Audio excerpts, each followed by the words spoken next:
धन्यवाद दूंगा कि उन्होंने देश में एम्स जैसी संस्थाओं को बहुत बड़े पैमाने पर विस्तारित करके देश के करोड़ों लोगों को स्वास्थ्य सुविधाओं का लाभ दिया है। मैं धन्यवाद इसलिए भी दूंगा papers to be laid on the table में मेडिकल कॉलेज की बड़ी डॉक्टर संजीव कुमार उसमें मेरे संसदीय आदरणीय सभापति महोदय, मैं आपकी अनुमति से आज राज्यसभा की संशोधित कार्यसूची में क्रम संख्या 1 पर मेरे नाम के समक्ष दर्शाए गए पत्र सदन के अंदर 174 नर्सिंग कॉलेज प्रारंभ की घोषणा की है, उसमें भी मेरे संसदीय क्षेत्र को लाभ होगा। मैं माननीय मंत्री जी से जानना चाहता हूं कि एम्स जैसी सुविधाओं में क्या मेरे संसदीय क्षेत्र के मेडिकल कॉलेजों का एक समूह बनाकर और बीमारियों के स्पेशलाइजेशंस को करते हुए क्या मिनी एम्स को लाने का राज्यों के साथ कोई समझौता करके प्रस्तावित करेंगे क्या? ऑनरेबल स्पीकर सर, जैसे माननीय सदस्य ने कहा कि उनके क्षेत्र में एम्स जैसी सुविधा जो कि आदरणीय प्रधानमंत्री और अब ये तस्वीर आप देख रहे हैं, फटाफट खबरों के बीच ये दो तस्वीरें आपको दिखाना इसलिए जरूरी है क्योंकि सदन की कार्रवाई जैसे ही शुरू हुई, लोकसभा की भी राज्यसभा की भी, विपक्ष की तरफ से हंगामा भी दोनों ही सदनों में शुरू हो चुका है।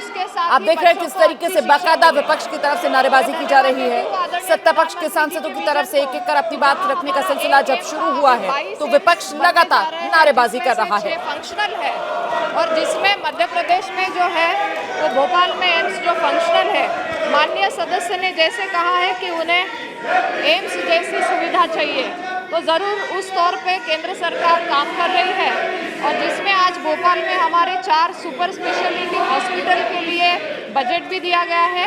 उसके अलावा 14 नए मेडिकल कॉलेज को भी बजट दिया गया है जो कि अच्छे पैमाने पर सुविधा देंगे। मैं आदरणीय सदस्य को यह कहना चाहती हूँ कि सरकार की मंशा ये है कि गांव-गांव तक अच्छी सुविधा पहुँचे, जिस दिशा में आज हमारी सरकार काम कर रही है। महोदय, मैं आपसे ये जानना चाहता हूं कि मेरे संसदीय क्षेत्र में जो मेडिकल कॉलेज प्रारंभ होकर निर्माण के लिए और तैयार हैं, एक मेडिकल कॉलेज में एजुकेशन की सुविधाएं प्रारंभ हो गई रतलाम में, मंदसौर और नीमच 2 मेडिकल कॉलेज में आप क्या इसी सत्र से शैक्षणिक सुविधाएं प्रारंभ करेंगे क्या? सदस्य ने, आदरणीय अध्यक्ष महोदय, जो सदस्य ने चिंता जताई है कि जैसे ही काम आगे बढ़ता है वैसे ही हम इंस्पेक्शन करके एजुकेशन देते हैं। धन्यवाद। माननीय सदस्यगण, प्रश्नकाल बहुत महत्वपूर्ण समय होता है और प्रश्नकाल के अंदर आज देश के चिकित्सा के संबंध में G20 के विषय में, रक्षा के संबंध में महत्वपूर्ण सवाल है और आपको पर्याप्त समय, पर्याप्त अवसर मिलता है। प्रश्नकाल समय पे सरकार की जवाबदेही तय कर सकते हैं। मेरा आपसे आग्रह है कि आप अपनी अपनी सीट पर जाएं, प्रश्नकाल को चलने दें। देश की सभी लोकतांत्रिक संस्थाएं ने संकल्प लिया है कि प्रश्नकाल को स्थगित मत होने दो। आप सदन की मर्यादा नहीं है, महत्वपूर्ण विषयों पर चर्चा हो रही है, प्रश्नकाल पर आप चर्चा नहीं करना चाहते। माननीय सदस्यगण, ये उचित नहीं है। माननीय सदस्यगण, माननीय महामहिम राष्ट्रपति जी का पहला अभिभाषण पर धन्यवाद प्रस्ताव है। देश के अंदर पहले जनजाति समुदाय से महिला राष्ट्रपति बनी है, जिन्होंने केंद्रीय कक्ष में अपनी बात को रखी है। हम उनको धन्यवाद नहीं देना चाहते, सदन पर चर्चा नहीं करना चाहते। राष्ट्रपति के पहले अभिभाषण पर चर्चा नहीं करना ये उचित नहीं है। माननीय सदस्यगण, मेरा आपसे आग्रह है कि आप जाइए, हम सब महामहिम राष्ट्रपति के अभिभाषण पर उनको धन्यवाद देना चाहते हैं। उनका पहला अभिभाषण है। आप क्या सदन के अंदर दिखाना चाहते हैं जनता को? आप राष्ट्रपति अभिभाषण पर चर्चा करो, बजट पर चर्चा करो, महत्वपूर्ण विषयों पर चर्चा करो। मैं सदन में आपको पर्याप्त समय, पर्याप्त अवसर दूंगा। आप जिन विषयों पर चर्चा करना चाहते हैं उनका नोटिस दें। नारेबाजी करना सदन की मर्यादा के अनुकूल नहीं है। सदन की कार्रवाई 2 बजे तक के लिए स्थगित की जाती है। तो अदानी के मुद्दे पर जेपीसी की मांग को लेकर विपक्ष का जोरदार हंगामा। लगातार विपक्ष की तरफ से नारेबाजी की जाती रही और आखिरकार लोकसभा की कार्रवाई दोपहर 2 बजे तक के लिए स्थगित कर दी गई है। हंगामा विपक्ष की तरफ से जोरदार किया जा रहा था। सदन की कार्रवाई चल नहीं पा रही थी और इसी वजह से अब लोकसभा की कार्यवाही दोपहर 2 बजे तक के लिए स्थगित कर दी गई है। विपक्ष अपनी मांग पर अड़ा हुआ है, जेपीसी बनाई जाए। इस मामले में जांच के लिए यही वो मांग है जिसको लेकर विपक्ष की तरफ से जोरदार नारेबाजी की जा रही थी। विपक्ष एकजुट है और ऐसे में सदन की कार्रवाई नहीं चल पाई है। हंगामे के चलते लोकसभा की कार्रवाई स्थगित करनी पड़ी है। दोपहर 2 बजे तक के लिए लोकसभा की कार्रवाई स्थगित कर दी गई है। यही आसार जताए जा रहे थे, यही आशंका जताई जा रही थी और बिल्कुल वही हुआ है। सदन की कार्यवाही से पहले आज सुबह विपक्ष की बैठक भी और उसमें रणनीति जो बनाई गई थी उसी के अनुरूप विपक्ष का जोरदार हंगामा। 2 बजे तक लोकसभा की कार्रवाई स्थगित। राज्यसभा में क्या हो रहा है, जरा तस्वीरें दिखाइए जल्दी से। Survives on the strength of the chair. I have given my ruling. My ruling has been continually disregarded. Anyone reading the Rule 267 will make it apparent. I have got lot of inputs from students. I do not wish to share with the House. They say, how is it that every day you are saying the same thing and there is continual disregard? What I am asking for, one second. The House stands adjourned to meet at 2:30 p.m. on 2/23. तो राज्यसभा की कार्रवाई भी स्थगित करनी पड़ी है। विपक्ष के हंगामे के चलते दोनों सदनों की कार्रवाई स्थगित। हंगामे के बाद लोकसभा की कार्रवाई पहले स्थगित हुई, आपने देखा दोपहर 2 बजे तक के लिए लोकसभा की कार्रवाई स्थगित की गई है और लोकसभा के बाद अब राज्यसभा की कार्रवाई भी स्थगित कर दी गई है। जोरदार हंगामा विपक्ष का राज्यसभा में भी, जिसके बाद राज्यसभा की कार्रवाई भी दोपहर तक के लिए स्थगित कर दी गई है। तो दोनों सदनों की कार्रवाई स्थगित। विपक्ष अपनी उसी मांग पर अड़ा हुआ है कि हिंडनबर्ग की जो रिसर्च रिपोर्ट आई है जिसमें निशाने पर अदानी समूह है, अदानी मामले को लेकर जांच हो, जेपीसी बनाई जाए। हम सीधे आपको लेकर चलते हैं, मेरे साथ मेरे सहयोगी जैनेंद्र इस वक्त मौजूद हैं। जरा जानते हैं जैनेंद्र से विपक्ष की एकजुटता और उसी का यह असर कि हंगामा ऐसा, दोनों ही सदनों की कार्रवाई स्थगित करनी पड़ी है। जैनेंद्र, बिल्कुल रोमाना, इसी की संभावना थी कि विपक्ष सदन की कार्रवाई शुरू होते ही दोनों सदनों में अदानी के मामले पर चर्चा की मांग करेगा और अगर इजाजत नहीं दी गई तो फिर हंगामा इतना बढ़ेगा कि सदन की कार्रवाई को स्थगित करना पड़ेगा। और वैसा ही कुछ हुआ। लोकसभा 2 बजे तक और राज्यसभा जो है वो 2:30 बजे तक कार्रवाई स्थगित कर दी गई है। और अब इसके बाद जो संभावना है वो ये है कि विपक्ष के आला नेता पार्लियामेंट से बाहर निकलेंगे, विजय चौक पर आएंगे और कल जिस तरीके से एक साझा प्रेस कॉन्फ्रेंस करके अपनी मांग को सामने रखा था, विपक्ष ने सरकार पर निशाना साधा था, कुछ उसी अंदाज में एक बार फिर जो विपक्ष के बड़े चेहरे हैं वो मीडिया के सामने आकर के एक बार फिर से अपनी मांगों को दोहरा सकते हैं। फिलहाल तुरंत कार्रवाई स्थगित हुई है तो कुछ समय लगेगा नेताओं को बाहर आने में, लेकिन कुछ इसी तरीके की रणनीति थी और विपक्ष को लगता है कि ये एक बहुत बड़ा मुद्दा है जिस पर यही आसार पहले जताए जा रहे थे। हम सीधे जरा जल्दी से दर्शकों को लेकर चलते हैं। मेरे साथ मेरे सहयोगी नीरज पांडे भी इस वक्त मौजूद है। जरा नीरज से समझते हैं। नीरज, ये जो स्टैंड नजर आ रहा है पक्ष और विपक्ष का, अब ये मामला यहां से गतिरोध बरकरार रहेगा और बढ़ेगा या फिर कोई रास्ता निकल सकता है? नीरज,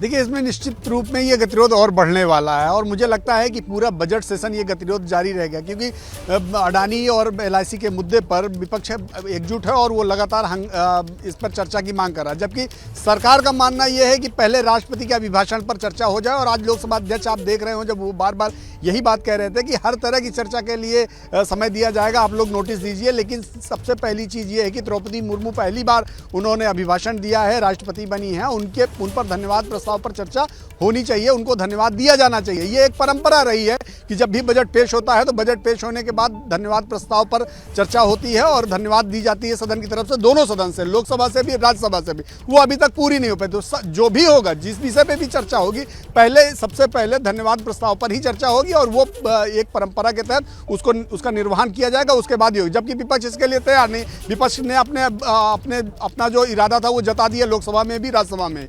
तो ये बिल्कुल गतिरोध कम होने वाला नहीं, बल्कि ये गतिरोध लगातार बढ़ने वाला है, क्योंकि विपक्ष को ऐसा लगता है कि उसको एक बड़ा मुद्दा मिल गया, एक बड़ा मसला मिल गया है, जिसके तहत वो सरकार को घेर सकते हैं। और सरकार जब तक धन्यवाद प्रस्ताव पर चर्चा हो नहीं जाएगी, धन्यवाद हो नहीं जाएगा, तब तक आगे की चर्चा पर तैयार नहीं होगी। ये अलग बात है कि सरकार इस बात के लिए तैयार है कि आप किसी भी मसले पर चर्चा करने के लिए तैयार हो जाएं, नोटिस दीजिए, लेकिन सबसे पहले अभिभाषण पर चर्चा होनी जरूरी है। आप रहिए मेरे साथ, मैं लौटूंगी आपके पास। जनेंद्र भी हमारे साथ लगातार बने हुए। देखिए, विपक्ष अदानी को लेकर सरकार को घेर रहा है और शेयर बाजार के जानकार जो हैं, आर्यन भास्कर, अदानी पर रिपोर्ट देने वाली जो संस्था है हिंडनबर्ग, उस पर सवाल उठा रहे हैं। और उस पर वो क्या सवाल उठा रहे हैं, ये सुनिए जरा। People ask me, and like you are asking me, what do I think of the Hindenburg report? I would like to begin with explaining to you the very reason why the report was written. The report was written by a short seller who has entered into a transaction selling Adani's shares through a short selling mechanism. Having sold, having transacted, he has to make sure that he gets his profit. He can get his profits only if the prices fall below the price at which he has short sold the shares. The more the prices fall, the more profit he makes. Now, when a man first does a transaction, then publishes a report, his intent is to cause the maximum damage.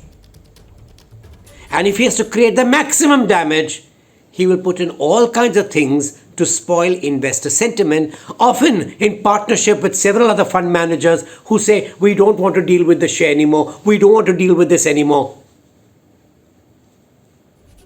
When you come with that background, that itself taints the quality of the research being done. Now come to the second point. What are the main allegations of the Hindenburg? That Gautam Adani, a shell company, is overseas. What is a shell company? A company which is overseas, which buys or sells under the shell company structure and does not report those to the relevant authorities. But look at Adani's business. Adani owns assets in India. He also owns assets overseas. And the overseas assets are being owned by funds that have been got from overseas, for which no Indian money has gone out. His dredgers are with overseas funds. His ships are with overseas funds. His mines are with overseas funds. His 200-kilometer railway line in Australia is funded from overseas. And so is the port in Australia. He also owns a port in Colombo, which is not funded by India. तो ये बाजार के जानकार हैं, इनका नजरिया आपने जाना, जो कहीं ना कहीं हिंडनबर्ग रिसर्च संस्था जो है उसी पर सवाल खड़ा कर रहे थे और बता रहे हैं कि दरअसल इस तरीके की रिपोर्ट से सारा खेल जो है ये रिसर्च संस्था अपने मुनाफे के लिए खेलती है। इस सब के बीच इस संस्था की रिपोर्ट को लेकर निशाने पर अदानी समूह और आर पार पक्ष विपक्ष में किस रूप में छिड़ा हुआ है, कैसे सियासी घमासान हिंदुस्तान में देखने के लिए मिल रहा है, जरा दो बयान सुनिए, आप समझ जाएंगे। हम टॉक आउट नहीं चाहते, हम इसका कोई ना कोई निवारण चाहते हैं। ये दुर्भाग्यपूर्ण बात है कि एक कंपनी जिसको कोई भारत में जानता भी नहीं है, वो एक रिपोर्ट जारी करती है और $100 बिलियन का नुकसान हो जाता है।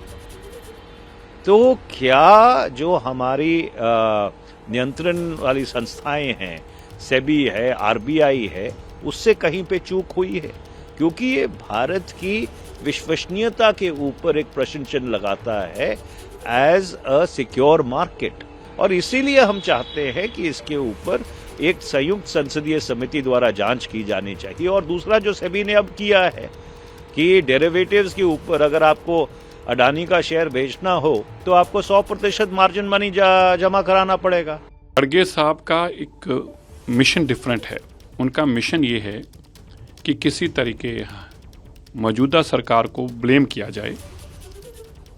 किसी की शेयर वैल्यू कम हो रही है, किसी की ज़्यादा हो रही है। ना तो ज़्यादा होने का श्रेय जो था कभी बीजेपी ने मांगा और ना कम होने का हमें उसका को ब्लेम मिल सकता है। क्योंकि आपने LIC की बात की, LIC ने खुद सामने आके कल परसों स्पष्टीकरण दिया कि उनका 36,000 करोड़ रुपया कुछ रुपया था, जो 56,000 करोड़ 20,000 करोड़ रुपया फालतू अभी तक उनका बना हुआ है, प्रॉफिट गेन किया उन्होंने। आज भी उनके शेयर की वैल्यू कोई 56,000 करोड़ के आसपास है, विच इज़ ऑलमोस्ट डबल के आसपास है। खड़गे साहब क्या चाहते हैं? क्या खड़गे साहब ये चाहते हैं कि अब LIC अपना पैसा जो है वो खड़गे साहब के कहने पे डुबा दे? तो ये जो उनकी नौटंकी कर रहे हैं वो ड्रामेबाजी केवल राहुल गांधी के कहने पे कर रहे हैं। और इस वक्त की बड़ी खबर आप जानते हैं कि अडानी का नाम है, सियासी तौर पर भारी संग्राम है और साथ ही साथ शेयर बाजार, उसमें भी जोरदार हलचल। शेयर बाजार में तो उछाल देखा जा रहा है, लेकिन अडानी समूह के जो शेयर हैं वो लगातार नीचे गिरते जा रहे हैं। उनमें गिरावट थमने का नाम नहीं ले रही। अडानी एंटरप्राइजेस के शेयर 25% से ज्यादा अब तक गिर चुके हैं। अच्छा, SBI और LIC, इसके शेयर में उतार चढ़ाव लगातार बना हुआ है। हम सीधे रुख करते हैं, मेरे साथ मेरे सहयोगी मृत्युंजय सिंह इस वक्त मौजूद है। जरा जानते हैं मृत्युंजय से इस वक्त बाजार की क्या चाल। मृत्युंजय।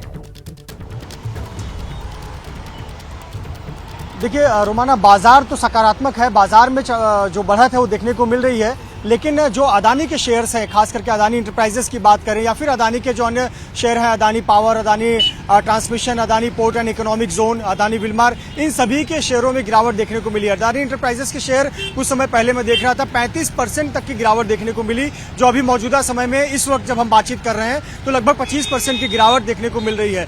तो साफ तौर पर संकेत यही है कि अडानी ने जो FPOs रोल बैक करने का निर्णय लिया हो या फिर स्पष्टीकरण दिया हो, वो फिलहाल उनके फेवर में जाते हुए नजर नहीं आ रहा है। इस पे हमें ध्यान देना चाहिए कि जो अडानी की तरफ से पक्ष आया था वो कितना एक पक्ष मजबूत रखने की कोशिश की गई थी, यानी कि डैमेज कंट्रोल करने की कोशिश की गई थी। कहा गया कि हमारा बैलेंस शीट बहुत मजबूत है, हमारे जो एसेट्स है वो बहुत सिक्योर हैं, हमारे जो फ्यूचर प्लान्स हैं हम उस मुताबिक उस दिशा में बढ़ रहे हैं। लेकिन इन तमाम विश्वास दिलाने वाले बातों के बावजूद कोई भी दलील कुल मिलाकर यहाँ पर फिलहाल अडानी समूह के काम आती हुई नजर नहीं आ रही है। लगातार गिरावट देखी जा रही है अडानी समूह के शेयर्स में। और ये जो मैं बार बार SBI, state bank of India और LIC का जिक्र कर रही हूं, इनके शेयर्स में जो उतार चढ़ाव और उसका अडानी समूह से क्या कनेक्शन, ये बस 2 लाइन में आप जान लीजिए कि LIC ने निवेश किए हुए हैं 36,000 करोड़ रुपए अडानी समूह में और SBI से 21,000 करोड़ रुपए का कर्ज जो अडानी समूह ने लिया हुआ है। इसी वजह से इनके जो शेयर्स हैं वो एक तरीके से सीधे कनेक्टेड अडानी पर पड़ने वाले प्रभाव से माने जा रहे हैं। एबीपी रिपोर्टर में इस वक्त की एक बड़ी खबर आपको बताते हैं। BSF ने पाकिस्तान की एक और साजिश को नाकाम किया है। पाकिस्तानी ड्रोन को मार गिराया है बॉर्डर सिक्योरिटी फोर्स BSF ने। यह घटना जो है वो पंजाब के अमृतसर की है। सरहदी गांव है कक्कड़, इसमें जवान गश्त कर रहे थे, तभी ड्रोन की आवाज सुनाई दी। फौरन जवानों ने कार्रवाई शुरू कर दी। जिस दिशा से आवाज आ रही थी उसी दिशा की ओर जवानों की तरफ से फायरिंग की गई। थोड़ी देर में पाकिस्तानी ड्रोन जमीन पर था। सुरक्षा बलों ने पाकिस्तानी ड्रोन के साथ कुछ पैकेट भी बरामद किए हैं। सीधे आपको लेकर चलेंगे, मेरे साथ मेरे सहयोगी जगविंदर पटियाल इस वक्त मौजूद हैं और अपडेट्स के साथ। जगविंदर, ये और पैकेट्स का भी जिक्र किया जा रहा है, ये भी बरामद किए गए हैं, क्या है इन पैकेट में?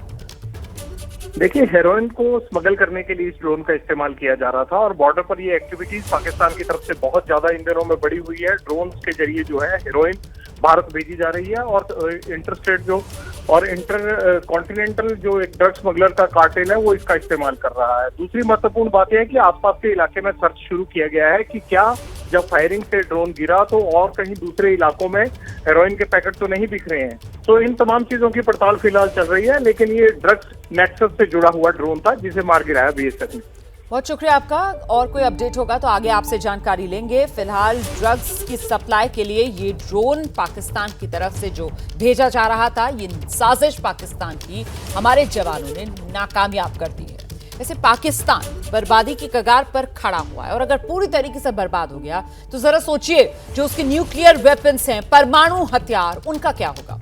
आज दुनिया के जहन में यही सवाल है जो जितनी फिक्र बढ़ाने वाला है उतनी ही वाजिब भी है। कई रिपोर्ट्स ये बता रही हैं कि मई तक पाकिस्तान पूरी तरह कंगाल हो जाएगा। अब पैसे की कमी से पाकिस्तान में सिविल वॉर छिड़ जाएगी, कट्टरपंथी ग्रुप सत्ता पर काबिज हो सकते हैं। अगर हालात ऐसे बनते हैं तो फिर पाकिस्तान के एटम बम खतरनाक हाथों का कहीं खिलौना ना बन जाए।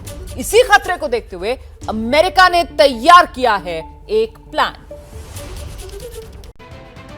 सुपर पावर अमेरिका ने पाकिस्तान के लिए emergency plan snatch and grab ऐसे ही नहीं बनाया।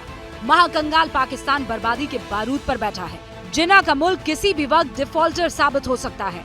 अगर ऐसा हुआ तो पाकिस्तान की सत्ता पर कट्टरपंथी गैंग कब्जा कर सकती है। पाकिस्तान का एटम बॉम्ब खूंखार दहशतगर्दों के हाथ लग सकता है और ऐसे में दुनिया में तबाही मच सकती है। इसका खौफ खुद पाकिस्तान को डरा रहा है। एटम बम कैसे बचाएं? तो जब मैंने ये पढ़ा तो एक तो हंसी सी आई। इसकी वजह ये है कि जो कंट्रीज़ हैं वो एटम बम इसलिए बनाते हैं, न्यूक्लियर प्रोग्राम उनका इसलिए होता है अपने मुल्क की हिफाजत के लिए। लेकिन हमारा मुल्क दुनिया का वो पहला और आखिरी मुल्क है कि जो अपने एटम बम की हिफाजत करनी पड़ रही है जिसको। तो बस अब यही फिक्र है। देखिए ना, क्या बातें होती रहती हैं कि भाई कहीं ऐसा ना हो कि वो कहें कि ये तो टीटीपी यहाँ तक पहुँच चुकी है, वापस करो। मैं पाकिस्तान के हालात पर अमेरिका की नजर है। बर्बादी से पहले पाकिस्तान के एटम बम्स को अमेरिका छीन लेगा और इसी प्लान को अमेरिका ने नाम दिया है स्नैच एंड ग्रैब, यानी हथियारों को छीनकर उन्हें कब्जे में ले लो। उधर पाकिस्तानी एक्सपर्ट मान रहे हैं कि मुल्क के एटम बम पर कोई कब्जा करे उससे पहले कौम को जिहादी बना दो। अगर आपकी कौम जिहाद चाहती है तो IMF का पैकेज लेने की क्या जरूरत है? जिहादियों को तो पैसे नहीं चाहिए होते। जिहादियों ने तो भाई क्या लेना होता है? बादाम और गुड़ उनकी खुराक है। वो पैकेट इनके हाथों में दे दो, उनको कहें चलो भी जिहाद पे, गधों पे बैठो, चलो जिहाद करें। अगर पाकिस्तान के ये बॉम्ब गलत हाथों में चले गए तो पूरी दुनिया के लिए खतरा साबित होंगे। लेकिन ये नौबत आएगी ही नहीं, क्योंकि पाकिस्तान में चर्चा है कि शरीफ बर्बादी से पहले ही एटम बॉम्ब बेच देंगे। ये लोग इतने मजबूर हो गए हैं कि ये लोग अपने न्यूक्लियर वेपन तक सैक्रिफाइस करने को तैयार हैं। तो इतनी चीजें बेच रही हैं तो ये बेचते उन्हें शर्म तो नहीं आएगी? ये भी बेच देंगे। हमारे दहशतगर्द भी पाकिस्तान के अंदर आकर नॉर्मल सिटीजन, इनका शनाख्ती कार्ड भी बन जाएंगे। ये इस तरह रहेंगे जैसे यही पाकिस्तानी है, लेकिन ये पाकिस्तानी नहीं है, ये पाकिस्तान को बेचने आया, खाने आए। अमेरिका का snatch and grab plan ready है। सवाल ये उठ रहे हैं कि क्या ये प्लान एक्टिव होने पर अमेरिकी सेना पाकिस्तान में घुसकर परमाणु बॉम्ब पर कब्जा करेगी? देखिए, अमेरिका का plan snatch and grab active इसलिए भी हो सकता है क्योंकि जो खतरा अमेरिका ने पाकिस्तान के एटम बम्स को लेकर जताया, वो खतरा सिर उठाता नजर आ रहा है। पाकिस्तान में एटमी मौलाना सुपर एक्टिव हो चुके हैं, जिनका कट्टर गैंग परमाणु बमों पर गिद्ध की नजर गड़ाकर बैठा है। क्योंकि पाकिस्तान में एटमी मौलानाओं का गैंग एक्टिव हो चुका है, जिनकी नजर पाकिस्तान के एटम बॉम्ब पर है। खतरा इस बात का है कि अगर पाकिस्तान बिखरा तो ये सबसे पहले आतंकवादियों से हाथ मिलाएंगे, फिर एटम बॉम्ब का बटन प्रेस करवाएंगे। इनके नापाक इरादे की एक झलक अब देख भी लीजिए। एक बार बाहर निकलो, कुरान को दाएं हाथ में उठाओ और एटम बम वाले बक्से को बाएं हाथ में उठाओ और पूरी काबीना भर के संविधान ले जाओ और जाकर कहो कि हम कुरान के तहफ़्फ़ुज़ के लिए आए हैं। सारी कायनात की नेमतें अगर तुम्हारे पाँव में ना आ गई तो हमारा नाम बदल देना। साद रिजवी पाकिस्तान का कट्टरपंथी इस्लामिक लीडर, ये हर वक्त एटम बॉम्ब वाली तकरीरें करता रहता है। हालांकि साद रिजवी जहरीली तकरीर वाला इकलौता मौलाना नहीं है, इसके जैसे और भी बहुत। बम ऐसी चीज है ना, ये हटो बच्चों हो गई। हमारे पास जो अल्लाह ने हमें एटम बम दे दिया, ये ऐसी चीज है जैसे कोई आपके पास छुरी निकाल के आपकी जेब से आपसे पैसे छीनने की कोशिश करे और आप जेब से बम निकाल लो। ये बयानबाजी बताती है कि जहालत के मामले में नंबर 1 पाकिस्तान के मौलानाओं को अगर मौका मिला तो जुल्म के मामले में ये दहशतगर्दों के भी कान काट लेंगे। मौलानाओं और आतंकवादियों के इसी गठजोड़ की वजह से अमेरिका ने पाकिस्तान को दुनिया का सबसे खतरनाक मुल्क और उसके परमाणु हथियारों को दुनिया के लिए सबसे बड़ा खतरा बताया था। आज अंदेशा इस बात का है कि पाकिस्तान की कंगाली उस डर को कहीं सच तो साबित नहीं कर देगी। तो एक तरफ तो पाकिस्तान का एटम बम खतरे में है और दूसरी तरफ IMF ने भी पाकिस्तान को खतरे का सिग्नल दे दिया है।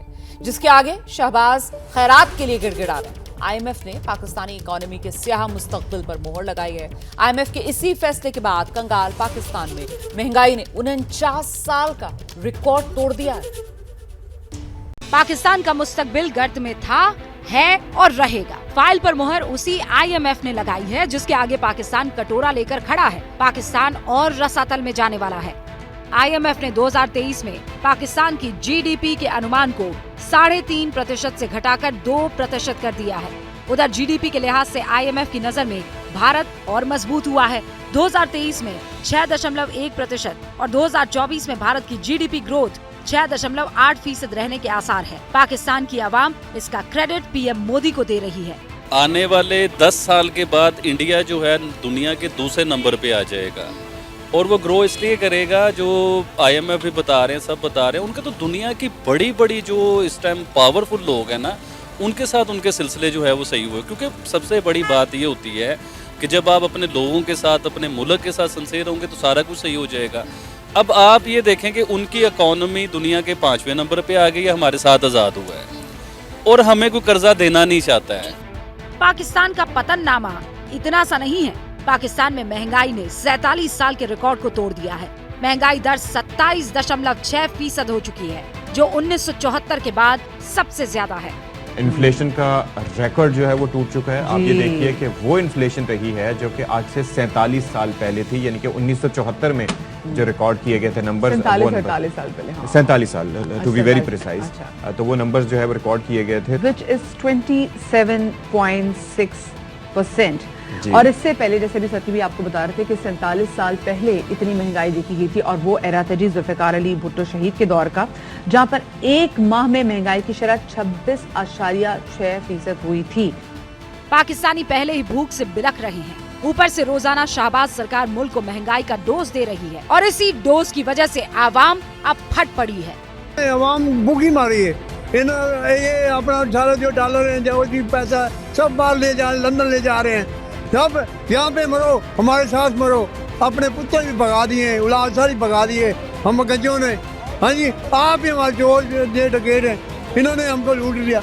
इन्होंने मुल्क को तबाही मचा दी, इन्होंने मुल्क को लूट लिया, तबाही मचा दी है।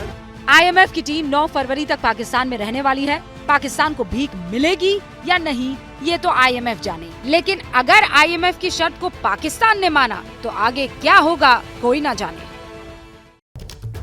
तो आप ये समझ सकते हैं कि पाकिस्तान के हालात बता रहे हैं, उसका भूख से मरना तय है। लोन हासिल करने के लिए शहबाज शरीफ आईएमएफ को झांसा देने की कोशिश कर रहे थे। कर्ज की जो रकम अब तक पाकिस्तान को जिंदा रखने के लिए मिली थी, उसे फौज पर लुटा रहे थे। लेकिन आईएमएफ की टेक्निकल टीम ने पाकिस्तान का लोन स्कैम डीकोड कर दिया और हाथ में कटोरा लेकर घूम रहे पाकिस्तान के डेट मैनेजमेंट प्लान को रद्दी के टोकरे में डाल दिया, क्योंकि शहबाज ने लोन के लिए जो स्कैम किया था वो पकड़ में आ गया। 952 अरब रुपए के सर्कुलर डेट वाले पाकिस्तान को आईएमएफ ने सब्सिडी घटाने को कहा था। शहबाज ने सब्सिडी के कैलकुलेशन में धांधली की और बिजली की दर 7 रुपए प्रति यूनिट बढ़ा दी, लेकिन आईएमएफ इसे 12 रुपए 50 पैसे प्रति यूनिट की दर से बढ़ाने की मांग पर अड़ा है। आईएमएफ ने सब्सिडी के कैलकुलेशन में की गई जालसाजी को भी पकड़ लिया है। फर्जीवाड़ा डीकोड हुआ तो शहबाज सरकार की सिट्टी पिट्टी गुम हो गई। अब वो कांपते हाथों से नया प्लान तैयार कर रहे हैं और महंगाई की मार से बेहाल लोग हुकूमत को कोस रहे हैं। पता नहीं, अल्लाह ही चला रहा है, कुछ समझ नहीं आ रही कि कैसे गुजारा घर का होता है। तो ये कौन से हुक्मरान है? ये हुक्मरान नहीं है, ये तो सिर्फ अपने लिए लगे हुए हैं। अवाम का सोचना हो तो एक दिन में सब कुछ ठीक हो जाता है। लेकिन हालात बता रहे हैं कि पाकिस्तान में फिलहाल कुछ नहीं होने वाला, क्योंकि आईएमएफ अब शहबाज के वादों की हकीकत तलाशने में लग गया है। मैंने खुद 2-3 आईएमएफ प्रोग्राम नेगोशिएट किए हैं। ये तकरीबन अपने 22 प्रोग्राम्स में सबसे सख्त प्रोग्राम। अच्छा। और उसकी क्या वजह ये है कि जो माशी हालात हमारे आज हैं वो तारीख में पिछले 75 साल में शायद कभी इतने बुरे नहीं थे। अब आप ये सोचिए कि इस वक्त आपके रिजर्व्स जो हैं वो 3.6 अरब डॉलर यानी कि 3 हफ्ते से ज्यादा नहीं इंपोर्ट कर सकते। और अगर आईएमएफ ने कर्ज नहीं दिया तो क्या होगा ये सब जानते हैं। मतलब ये कि जिन्ना के मुल्क पर तबाही की बाढ़ नहीं, सुनामी आई है, जिसमें पाकिस्तान को डूबना ही होगा और टूटना ही होगा। इसके अलावा कोई और चारा नहीं।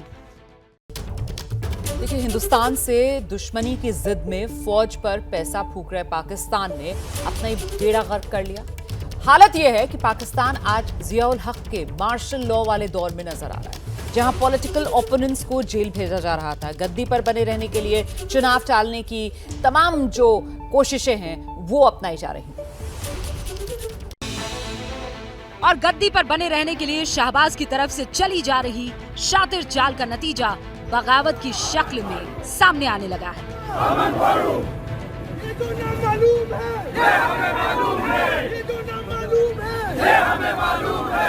ये खैबर पख्तूनख्वा की पुलिस है, जिसने पेशावर की मस्जिद में फिदाइन अटैक के बाद शहबाज शरीफ की हुकूमत के खिलाफ आवाज बुलंद कर दी है। गनीमत है कि अब तक बंदूकों का ट्रिगर नहीं दबाया है। ये तो नामालूम है, ये हमें मालूम है, ये तो नामालूम है, ये हमें मालूम है, ये तो नामालूम है, ये हमें मालूम है। तकबीर, अल्लाहू अकबर, तकबीर। इल्जाम है कि पेशावर की मस्जिद में धमाका शहबाज शरीफ के इशारे पर हुआ। इसकी वजह भी बताई जा रही है। कहा यह गया कि मुल्क की कंगाली से शहबाज की पॉपुलैरिटी पाताल में है और साथियों की गिरफ्तारी से इमरान को सिंपैथी मिल रही है। ऐसे में चुनाव हुए तो सत्ता से शरीफ खानदान का सफाया तय है। लिहाजा चुनाव टालने के इरादे से मस्जिद में ब्लास्ट करवा दिया गया। इसके लिए सत्ता चलाने वाली इलीट के गढ़ पंजाब से दूर पेशावर को चुना गया। शहबाज की शरीफी का ये कच्चा चिट्ठा अवाम पर जाहिर हुआ तो बगावत और सियासत दोनों की चिंगारी भड़क उठी। हालात इस नहज तक आ पहुंचे हैं कि आज पेशावर में प्रेस क्लब के सामने खैबर पख्तूनख्वा की पुलिस ने एहतजाज किया है और वो अपने एहतजाज में ये नारे लगा रहे हैं कि ये जो नामालूम है ये हमें मालूम है। अब इस नहज पर अगर आप के इदारे पहुंच जाए तो फिर आप रियासत किस तरह चलाएंगे? सिस्टम की सांस थम चुकी है। बगावत ऐसे ही भड़कती रही तो पाकिस्तान की धड़कनें भी जल्द ही ठंडी पड़ जाएंगी। फिर शरीफ और जरदारी खानदान के हाथ कुछ नहीं आएगा। जिन्ना का मुल्क टुकड़ों में बट जाएगा। बड़ी खबर इस वक्त ये आ रही है कि कंझावला केस में दिल्ली पुलिस सूत्रों ने बड़ा खुलासा किया है। दिल्ली पुलिस को विस्टा रिपोर्ट जो मिली है उसके मुताबिक जिस वक्त अंजलि का एक्सीडेंट हुआ उस वक्त अंजलि नशे में थी। आपको बता दें, पुलिस ने अंजलि के पोस्टमार्टम के दौरान उसका विस्टा जांच के लिए भेजा था और पिछले हफ्ते ही अंजलि की विस्टा रिपोर्ट दिल्ली पुलिस को मिली है। सूत्र ये जानकारी दे रहे हैं, विस्टा रिपोर्ट से खुलासा ये कि नशे की हालत में थी अंजलि जिस वक्त हादसे का वो शिकार हुई।